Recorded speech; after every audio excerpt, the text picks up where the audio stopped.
Hey y'all, welcome back to Redneck Cooking with Billy Ray. Now today for you we got another holiday video. Today we are going to show you how to make Billy Ray's Jello mold. Now the problem with this video is it's all going to kind of depend on you. Because I'm going to kind of show you what I do, but it depends on what mold you're using, how much you need for other things like that. But kind of just think about it. If you're using a big mold, maybe follow my recipe. If you feel like you're using something smaller, cut it in half. You do you. So we're going to start with how to make my version of a Jello mold for the holidays. Now, first thing you need is you need a bundt pan. Why? You'll find out later. But we need that little hole in the center, right? Now, from there, you're going to need to make up your Jello. Now, I use 2 boxes of raspberry Jello. So you're going to follow the directions, heat it all up, get that little medley going. Now, from there, what you're going to need is your stuff to go in the Jello mold. So, since I'm going to be kind of doing it quick later, I'm just going to tell you about it right now. Now, first ingredient I use is 1 cup of kind of sliced up, diced up candied yams that come in a little can, right, with the syrup. Yeah, I use that stuff. So I got a cup of that.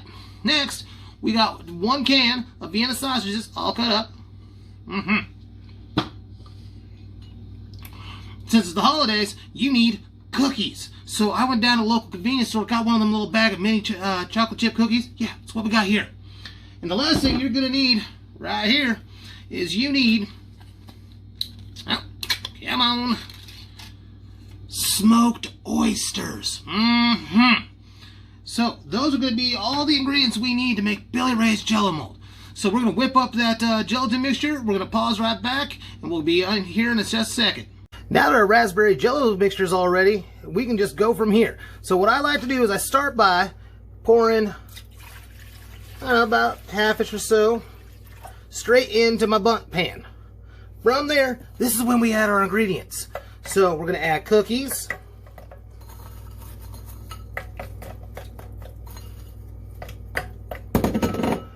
Now, we'll add the smoked oysters.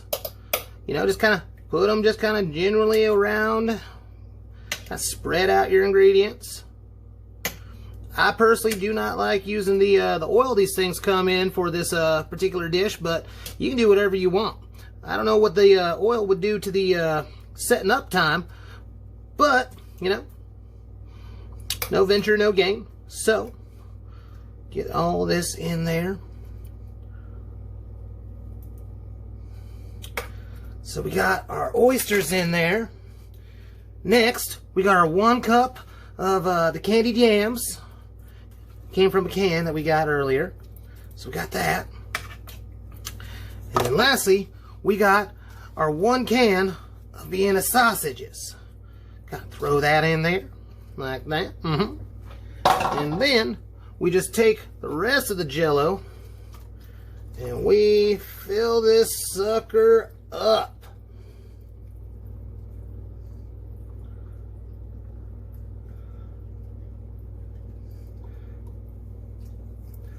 Beautiful.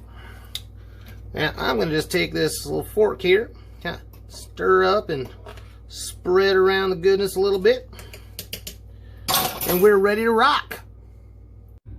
Now that we've got our Jello mold all loaded up, as you can see, what we're going to do is we are going to go take this and we're going to throw it in the ice box over here. So throw her on down in your refrigerator.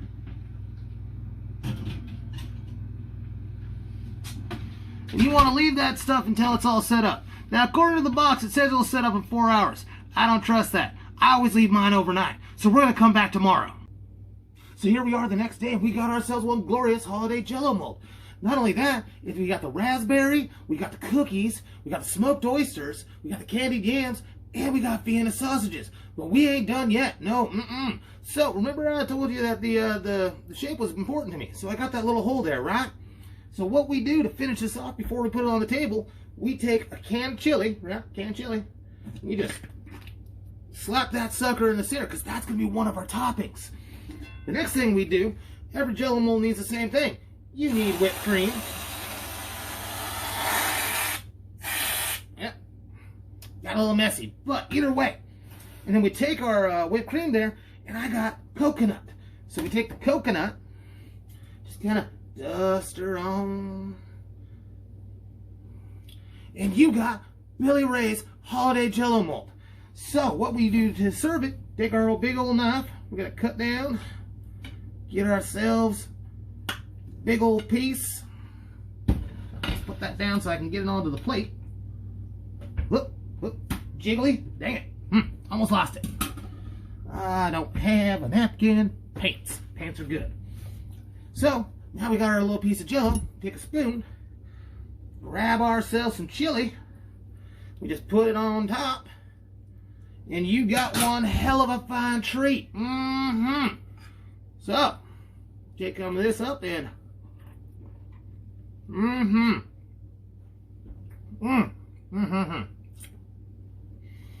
flavor combination is just beautiful in this. Now, this is Billy Ray signing off. Remember, you don't gotta be fancy to be gourmet.